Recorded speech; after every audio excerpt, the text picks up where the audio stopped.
While Congress, Republicans in Congress are willing to give Putin the greatest gift he could hope for and abandon our global leadership, not just in Ukraine, but beyond that.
If Putin takes Ukraine, he won't stop there.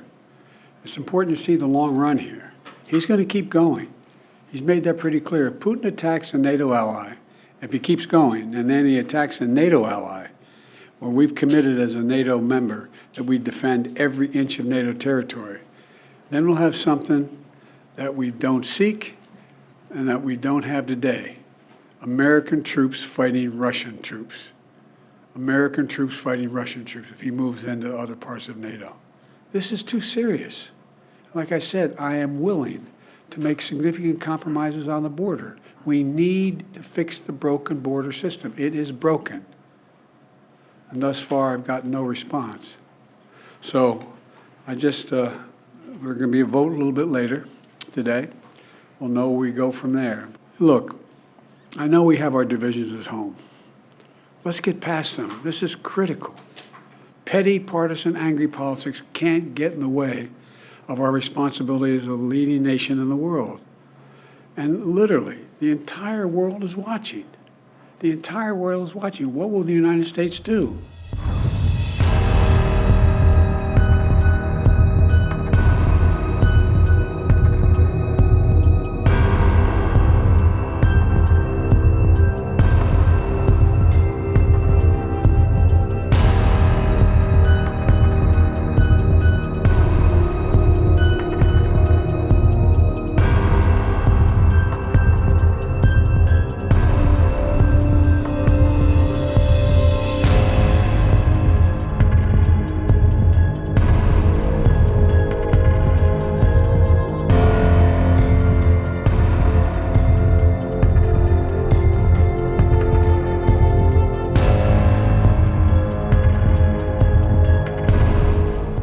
Tonight is a sad night in the history of the Senate and in our country. Republicans just blocked a very much needed proposal to send funding for Ukraine, funding for Israel, humanitarian aid for innocent civilians in Gaza, and funding for the Indo-Pacific. If there's a word for what we most need now, it is to be serious. If Republicans in the Senate do not get serious very soon about a national security package, Vladimir Putin is going to walk right through Ukraine and right through Europe. This is a historic moment for the Senate. Are we going to do something about the threats to democracy happening around the world? Are we going to hold the line against autocrats and dictators and the enemies of our way of life?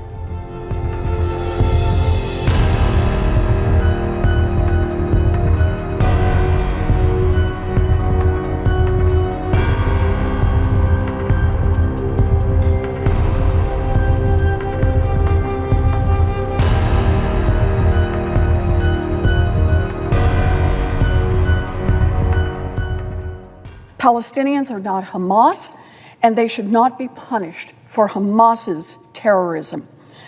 I want to be clear about how I see the war that Israel is currently waging in Gaza.